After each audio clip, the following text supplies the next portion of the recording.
कभी कभी आकाश में उड़ते पक्षियों को देखकर हमारा मन भी उड़ने को करता है। जहां चाहें वहां नीले आसमान में बादलों के पार घूम आने का मन करता है। चांद तारों को छू कर आने का मन करता है। बच्चों, क्या आप मुझे बता सकते हैं कि कौन कौन आसमान में उड़ सकता है? हाँ, सही बताया। तितली, पक्षी, पतंगे, चिड़िया, हवाई जहाज, हेलीकॉप्टर और हाँ, हॉट एयर बैलून भी। बच्चों, आपके मन में जो उड़ने वाली चीजों के नाम आए हैं, उनमें मुझे एक ही फर्क दिखाई देता है। एक तो आप अपने आप उड़ते हैं और दूसरे किसी मनुष्य द्वारा उड़ाए जाते हैं। बच्चों, क्या आपको पता है आसमान में उड़ने का तरीका किसने पता लगाया? आप भी सोचते होंगे कि आसमान में एक तरफ चिड़िया उड़ती है तो एक तरफ हवाई जहाज उड़ता है। आपको फर्क पता है? एक प्राकृतिक है और दूसरी ओर मनुष्य द्वारा बनाया हुआ। आज मैं आपको बताती हूँ कि आप जैसे दो बच्चों ने ही हवा में उड़ने का तरीका इजाद किया था। उनकी कहानी सुनोगे? प्यारे बच्चों, आपको कहानियां सुनना पसंद है ना? तो चलिए, आज मैं आपको एक कहानी सुनाती हूँ। ये कहानी उन दो भाइयों की है जिन्हें बचपन से ही उड़ते हुए पक्षियों को देखना बहुत पसंद था। वे सोचते कि काश हम भी इन पक्षियों की तरह आसमान में उड़ते और दूर दूर की सैर करते। बात सन 1900 की है। उस समय आसमान में उड़ने के लिए कोई साधन तो होता नहीं था। ना कोई हवाई जहाज, ना कोई हेलीकॉप्टर। ये दोनों भाई भी ना अपनी मन की इच्छा पूरी करने के लिए पता है क्या क्या करते थे? कभी पत्ते उड़ाते तो कभी कागज उड़ाते और बहुत खुश होते। उनकी आसमान में उड़ने की ये इच्छा निरंतर उनके मन में ही बनी रही। धीरे धीरे समय बीतता गया। जब वे बड़े हो गए तब एक साइकिल की दुकान पर काम करने लगे। लेकिन उनकी बादलों को छूने की इच्छा कम ना हुई। दोनों भाइयों को एक और शौक था और वो था यंत्रों के बारे में जानकारी इकट्ठी करने का। जब भी वो साइकिल चलाते तब सोचते कि दो पहियों पर साइकिल का संतुलन बनता कैसे है? जब ये साइकिल जमीन पर चल सकती है तो हवा में क्यों नहीं? तो बच्चों, उनकी इसी जिज्ञासा ने उन्हें वायु यंत्र बनाने के लिए प्रेरित किया। फिर क्या था, बस उन्होंने धीरे धीरे कुछ कल पुर्जे इकट्ठे करने शुरू किए, कुछ लकड़ी के फट्टे इकट्ठे किए और एक ऐसा यंत्र बनाया जो आसमान में उड़ सके। असफलता मिलती रही पर कोशिश करते रहे, करते रहे, करते रहे। निरंतर प्रयास, मन की इच्छा और दृढ़ संकल्प से उन्होंने सफलता पाई। मालूम है, सन 1903 में विश्व का पहला मानव युक्त ग्लाइडर आसमान में इन्हीं भाइयों ने उड़ाया। बच्चों, जानते हैं आप ये दोनों भाई कौन थे? इनका नाम था अल्बर राइट और विल्बर राइट, जिन्होंने हवाई जहाज का आविष्कार किया। देखा आपने किस तरह मन की प्रबल इच्छा से दोनों भाइयों ने सफलता पाई। जैसे इन भाइयों का मन बचपन से उड़ने को करता था, वैसे ही हर बच्चे का मन कुछ न कुछ तो नया करने का होता ही है। होता है ना? तो आइए एक गीत के माध्यम से देखते हैं कि इस बच्चे का मन क्या करने को कर रहा है। तो सुनिए। मन करता है, मन करता है, मन करता है सूरज बनकर आसमान में दौड़ लगाऊं। मन करता है सूरज बनकर आसमान में दौड़ लगाऊं। मन करता है चंदा बनकर सब तारों पर अकड़ दिखाऊं। मन करता है, मन करता है, मन करता है बाबा बनकर घर में सब पर धौंस जमाऊं। मन करता है बाबा बनकर घर में सब पर धौंस जमाऊं। मन करता है पापा बनकर मैं भी अपनी मूंछ बढ़ाऊं। मन करता है, मन करता है, मन करता है तितली बनकर दूर दूर उड़ता जाऊं। मन करता है तितली बनकर दूर दूर उड़ता जाऊं। मन करता है कोयल बनकर मीठे मीठे बोल सुनाऊं। मन करता है,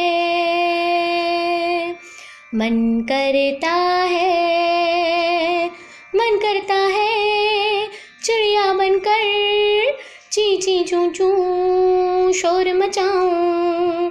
मन करता है चिड़िया बनकर ची ची चू चू शोर मचाऊं। मन करता है चरखी लेकर पीली लाल पतंग उड़ाऊं। मन करता है, मन करता है,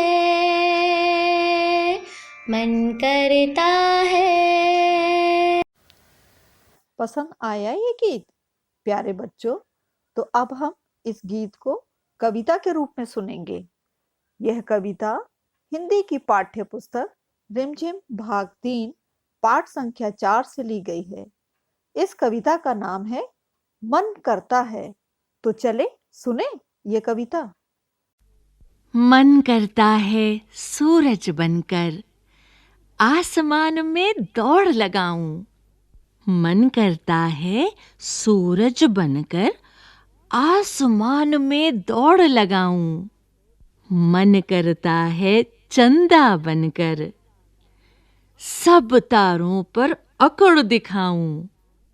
मन करता है चंदा बनकर सब तारों पर अकड़ दिखाऊं। मन करता है बाबा बनकर घर में सब पर धौंस जमाऊं। मन करता है बाबा बनकर घर में सब पर धौंस जमाऊं। मन करता है पापा बनकर मैं भी अपनी मूंछ बढ़ाऊं। मन करता है पापा बनकर मैं भी अपनी मूंछ बढ़ाऊं। मन करता है तितली बनकर दूर दूर उड़ता जाऊं। मन करता है तितली बनकर दूर दूर उड़ता जाऊं। मन करता है कोयल बनकर मीठे मीठे बोल सुनाऊं। मन करता है कोयल बनकर मीठे मीठे बोल सुनाऊं। मन करता है चिड़िया बनकर ची ची चू चू शोर मचाऊं। मन करता है चिड़िया बनकर ची ची चू चू शोर मचाऊं। मन करता है चरखी लेकर पीली लाल पतंग उड़ाऊं।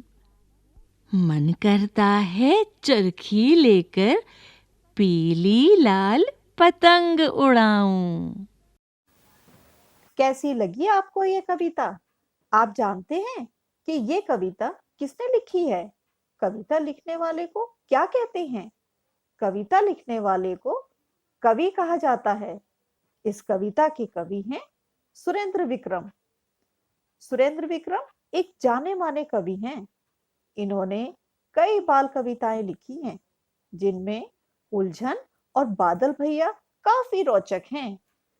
बच्चों, जब हम कविता पाठ करते हैं तो हमें एक आनंद की अनुभूति होती है और बार बार बोलने से कविता कंठस्थ भी हो जाती है।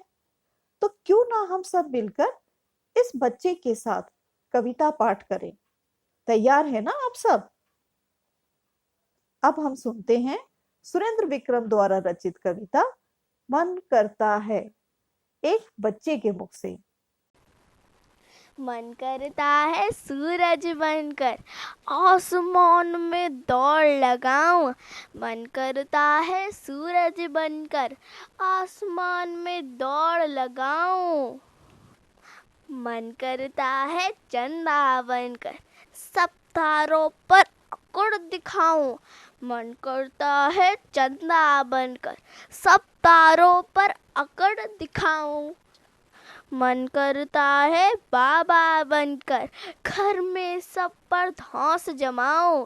मन करता है बाबा बनकर घर में सब पर धौंस जमाऊं। मन करता है पापा बनकर मैं भी अपनी मूंछ बढ़ाऊं। मन करता है पापा बनकर मैं भी अपनी मूंछ बढ़ाऊं। मन करता है तितली बनकर दूर दूर उड़ता जाऊं।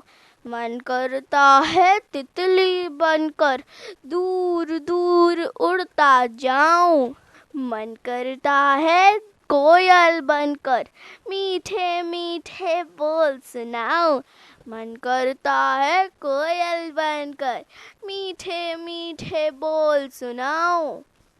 मन करता है चिड़िया बनकर ची ची चू चू शोर मचाऊं।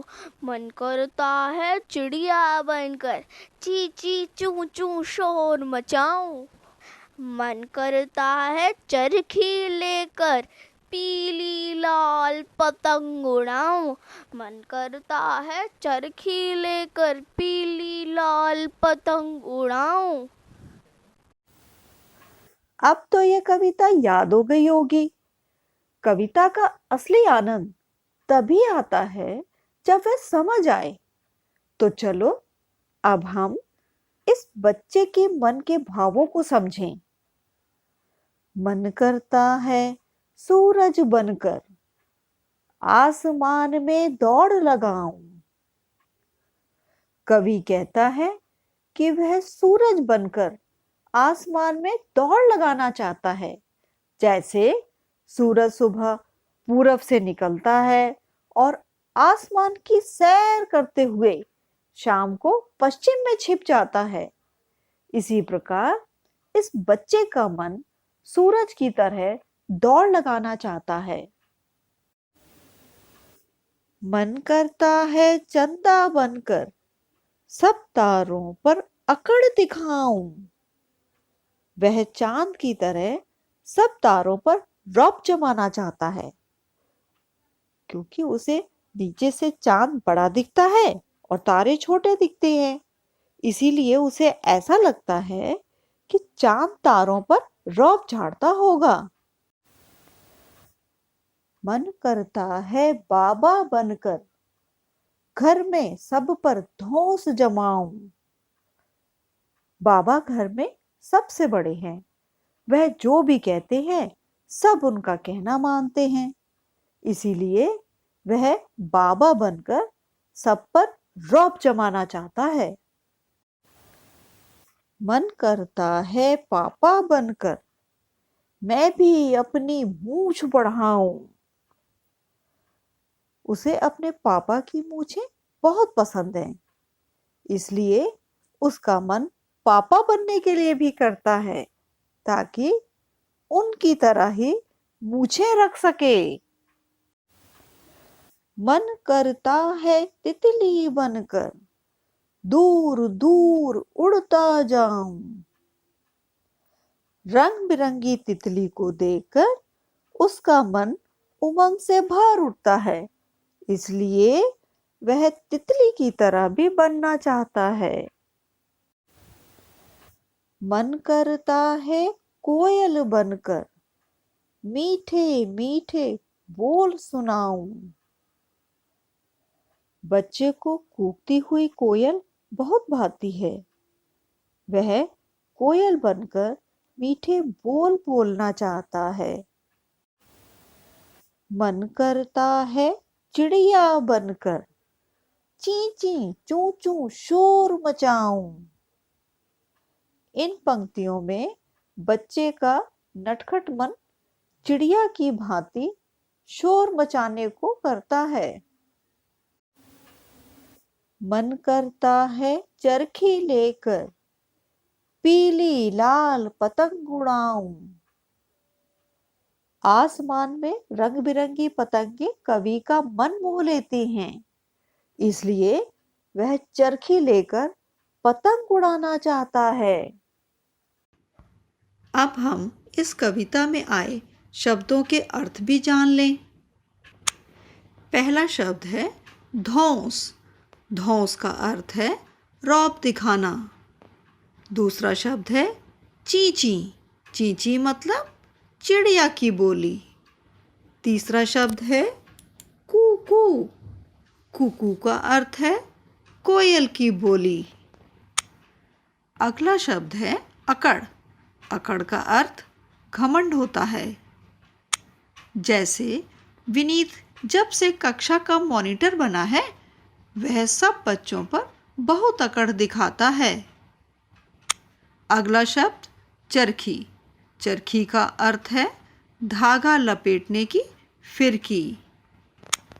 बच्चों, वही चरखी जो पतंग उड़ाने में हमारी मदद करती है।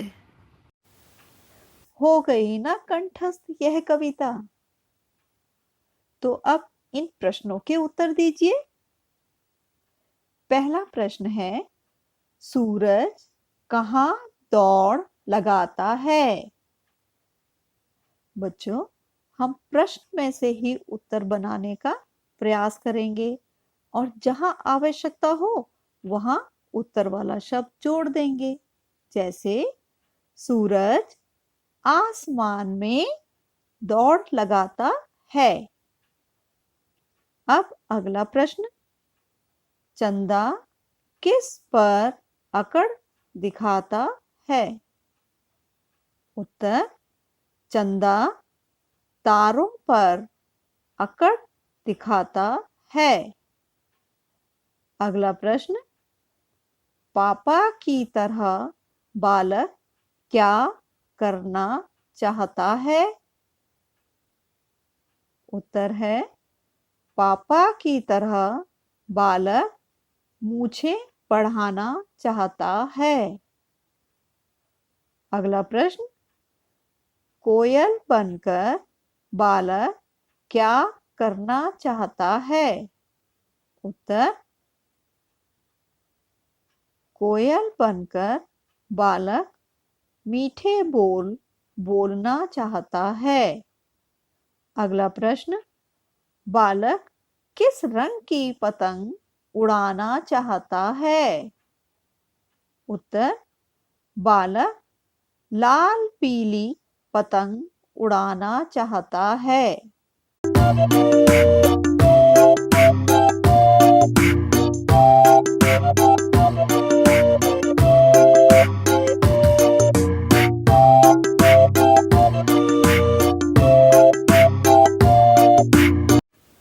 प्यारे नन्हे मुन्नों, कविता का यह सफर कैसा लग रहा है?